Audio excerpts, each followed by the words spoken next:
ओम श्री साईं नाथाय नमः। जय श्री राम कृष्ण हरि।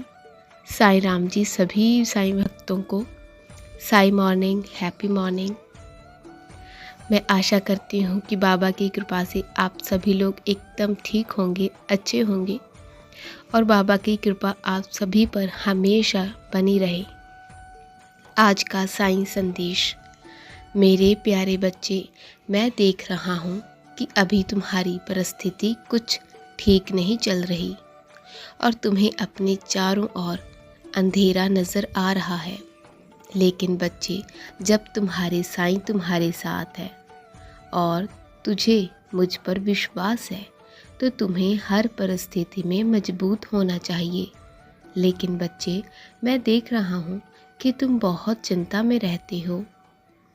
क्या तुम्हें मुझ पर विश्वास नहीं है? तुम्हारे जीवन में मैं सब कुछ अच्छा करूँगा और अगर मुझ पर विश्वास करते हो तो पूर्ण रूप से करना होगा।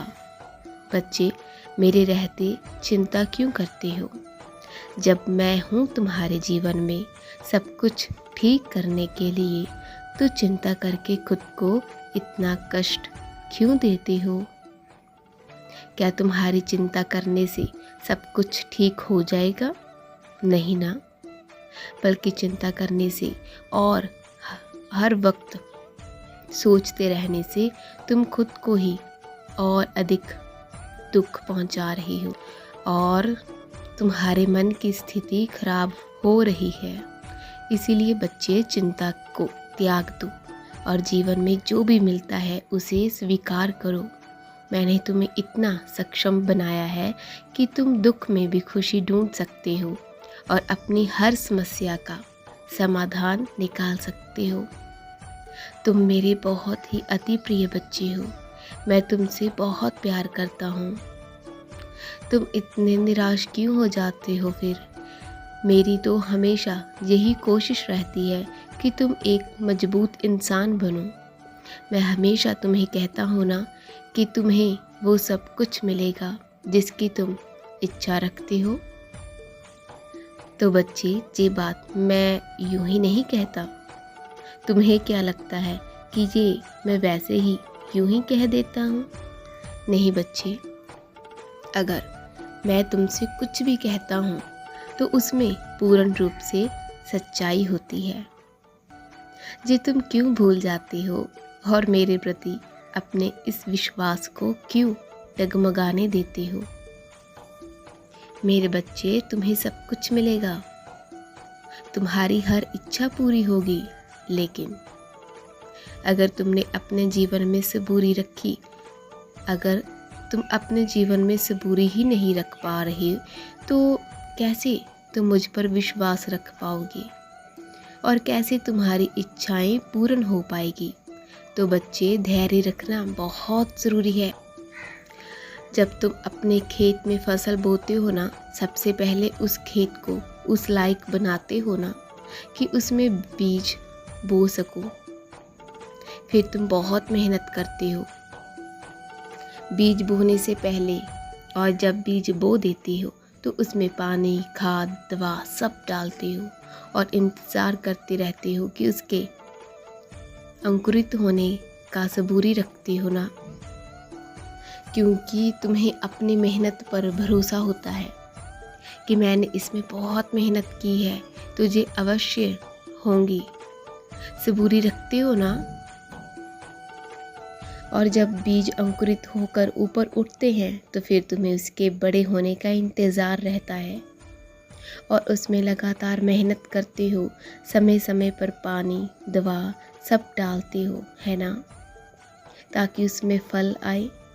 और जब उसमें फल आ जाता है तो तुम उसके पकने का इंतज़ार करते हो और जब उसमें फल आ जाता है तब तुम उसे काट कर अपने घर ले जाते। ऐसे समझाने के लिए बहुत सारी उदाहरणें हैं मेरे पास बच्चे। तुम जरा ये बताओ कि तुमने उस फल के पकने तक कितनी ज़्यादा मेहनत की, कितना ज़्यादा इंतज़ार किया और कितना सब्र रखा, क्योंकि तुम्हें अपनी मेहनत पर पूर्ण विश्वास था ना बच्चे, कि तुमने उसे कड़ी मेहनत की है तो तुम्हें उसका फल भी अवश्य मिलेगा। उसी प्रकार अगर तुम अपने जीवन में मेहनत कर रहे हो, अच्छे कर्म कर रहे हो, तो तुम्हें अपने मालिक पर, अपने बाबा पर ये अटूट विश्वास करना होगा कि तुम्हारे बाबा, तुम्हारे ईश्वर, तुम्हारे मालिक तुम्हें तुम्हारी मेहनत का फल अवश्य देंगे। और उसके लिए जिस प्रकार तुम अपनी फसल पर मेहनत करते हो, धैर्य रखते हो, उसी प्रकार तुम्हें अपने जीवन में भी धैर्य रखना पड़ेगा। और बच्चे, कड़ी मेहनत करनी होगी, तुम्हें अच्छे कर्म भी करने होंगे, तभी तुम्हें उसका फल भी अच्छा ही मिलेगा। जिस प्रकार तुम्हें अपनी मेहनत पर भरोसा है ना, उसी प्रकार अपने साईं पर भी अटूट विश्वास करना होगा। तुम्हारी जे मेहनत, तुम्हारा जे अटूट विश्वास और सबूरी देखकर बाबा तुम्हें तुम्हारी सबूरी का फल अवश्य देंगे और तुम्हारी हर इच्छा पूर्ण करने बाबा खुद तुम्हारे पास आएंगे। मेरे बच्चे, मेरे कहे गए वचनों पर हमेशा भरोसा रखना। जो मैं अपने बच्चों से वादा करता हूँ ना, उसे अवश्य पूरा भी करता हूँ। और अगर तुम अपने जीवन में कड़ी मेहनत और अच्छे कर्म कर रहे हो और अपने जीवन में श्रद्धा, सबूरी रख रहे हो, तो निश्चित हो जाओ, क्योंकि मैं खुद तुम्हारी हर इच्छा पूर्ण करने तुम्हारे पास आ रहा हूँ। हाँ बच्चे, मैं सच कह रहा हूँ। बस तुम मेरे दिखाए मार्ग पर चलते रहना और आगे बढ़ते रहना। चारों ओर से तुम्हें सफलता मिलेगी, ये मेरा आशीर्वाद है। मैं तुम्हारा साईं।